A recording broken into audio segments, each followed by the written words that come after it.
Mikaela Shiffrin has done it again, and while her name is already synonymous with winning, this latest gold is something different. A few weeks ago, she could barely move, struggling to recover from a brutal injury that sidelined her for months.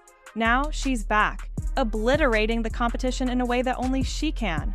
But this isn't just about another win, it's about how she pulled off a comeback that nobody saw coming. For years, Shiffrin has been the gold standard in alpine skiing, collecting medals like they were souvenirs. But what sets her apart isn't just the victories, it's how she wins. Every race, every turn, every move is calculated to perfection. Her mind working like a chess grandmaster, strategizing in real time while flying down a mountain at impossible speeds.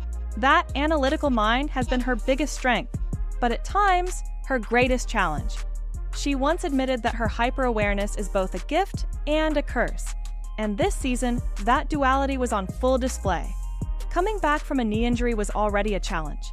But then came the crash, a violent, chaotic fall at Killington, Vermont that left her with an injury unlike anything she had faced before.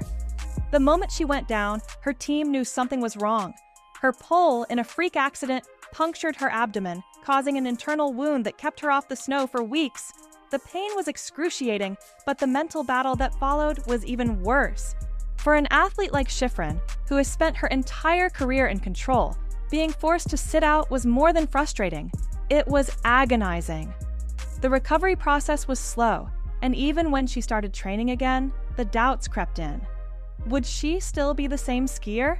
Would her body allow her to compete at the highest level, or had the sport finally taken its toll? The questions were endless, and for the first time in her career, she wasn't sure of the answers. When she finally announced her return, she cautioned everyone. She wasn't 100%, and she wasn't expecting to be for the rest of the season. In her first race back, a slalom event in Courchevel, France, she placed 10th. For any other skier, that would be a solid result, but for Mikaela Shiffrin, a top 10 finish is practically unheard of. And yet, she wasn't disappointed. This wasn't about winning, it was about proving that she could still race. The track was tough, the conditions were brutal, and her body wasn't fully cooperating. But despite all of that, she pushed through. She was back on the slopes, and that alone was a victory. The nerves, the uncertainty, the pain, it was all still there. But she had taken the first step, and she knew that was all she needed. That first race was just the beginning. Shiffrin doesn't just show up, she adapts. She learns from every race, every turn, every moment on the snow. And so, when her next opportunity came, she was ready. What happened next was nothing short of legendary. Competing in the first ever team combined event at the World Alpine Skiing Championships, Shiffrin didn't just return, she won. Teaming up with Breezy Johnson, they made history by taking home the first gold in the event's history. But this wasn't just another medal for Shiffrin. This was her record-tying 15th career World Championships medal. Think about that for a second. 15 medals at Worlds. Most skiers are lucky to win one. Shiffrin now shares the all-time record, and if that wasn't enough, she also extended her modern-era record for the most World Championships golds, and she did it in only her second race back. To make the moment even more special, this win wasn't just about her.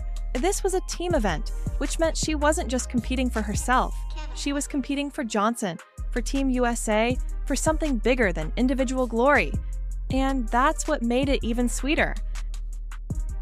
Here's where things get really interesting. This almost didn't happen. Originally, Shiffrin wasn't even planning to compete in the team combined event. She had already set her sights on the giant slalom, which was supposed to be her big return. But at the last moment, she changed her mind. Why? Because of fear. In a rare moment of vulnerability, Shiffrin admitted that she wasn't ready to race the giant slalom.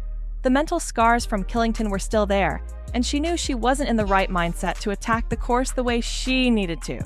So she made a choice. Instead of forcing herself into a race she wasn't prepared for, she decided to do something different.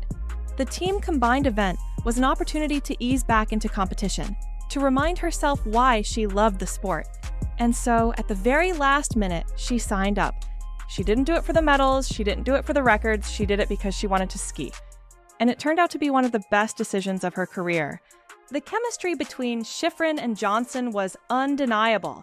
Johnson, who had just won the downhill world title, dominated her run, while Shiffrin delivered one of the strongest slalom performances of the event. Together, they took down the Swiss duo of Lara Gutbeirami and Wendy Holdener by 0.39 seconds, securing the historic gold. For Shiffrin, this wasn't just about adding another medal to her collection. This was a reminder of why she fell in love with skiing in the first place. After weeks of doubt, pain, and fear, she found joy again. And this is where her unmatched legacy continues. For Breezy Johnson, this win was personal. She and Mikaela Shiffrin had been friends for over 15 years, dating back to their days as teenage prodigies. Back then, they were just two kids with big dreams and even bigger expectations. They would stay up late, talking about what it meant to be a young girl in a sport that demanded perfection, strength, and relentless ambition.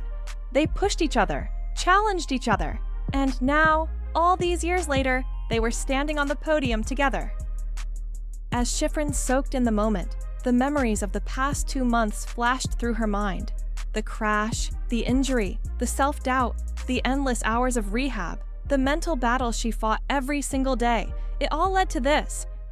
And here she was, holding yet another gold medal, proving that even after everything, she was still Mikaela Shiffrin, the greatest skier of her generation. But here's the thing about Shiffrin, she's never satisfied. Even in victory, she's always thinking ahead. The moment she stepped off the podium, her mind immediately shifted. The giant slalom, the discipline she had avoided, was still waiting for her. If she wanted to be fully back, she would have to face it head-on. And so, just days later, she did exactly that. Returning to giant slalom for the first time since her crash, Shiffrin knew this was going to be different. Unlike slalom, where she had already proven herself, this was the true test.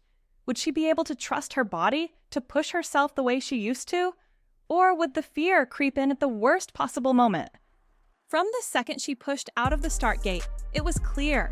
This was not a comeback. This was a statement. She attacked the course with precision, carving through the turns with the confidence of someone who had never been away. And when she crossed the finish line, she wasn't just back. She was victorious.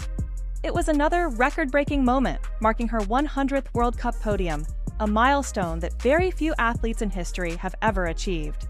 But in true Shiffrin fashion, she barely acknowledged it.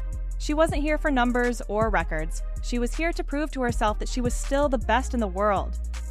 And she did. That win wasn't just about points or trophies. It was about overcoming the mental hurdles that had been haunting her since Killington. It was about reminding herself who she was, that she wasn't just a champion, she was a fighter. But the season wasn't over yet. There were still more races to come, more battles to fight. And with every race, Shiffrin was only getting stronger.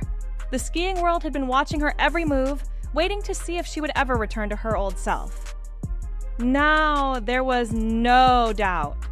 But there was still one question left unanswered. What comes next? For most athletes, a return like this would be the perfect moment to step away, to walk off into the sunset with one of the greatest careers in skiing history. But Shiffrin isn't most athletes. She has never been driven by accolades or legacy. She competes because she loves it. And now, after months of uncertainty, that love has been reignited. And that's what makes her so dangerous. Because when Mikaela Shiffrin is having fun, when she is racing purely for the thrill of it, there is no one on this planet who can stop her. The rest of the season is hers to take. And at this point, it's not a matter of if she wins. It's a matter of how many more victories she will rack up before she's done. Her rivals know it, her fans know it, and most importantly, she knows it. So if anyone thought Mikaela Shiffrin was finished, they were dead wrong. She's just getting started.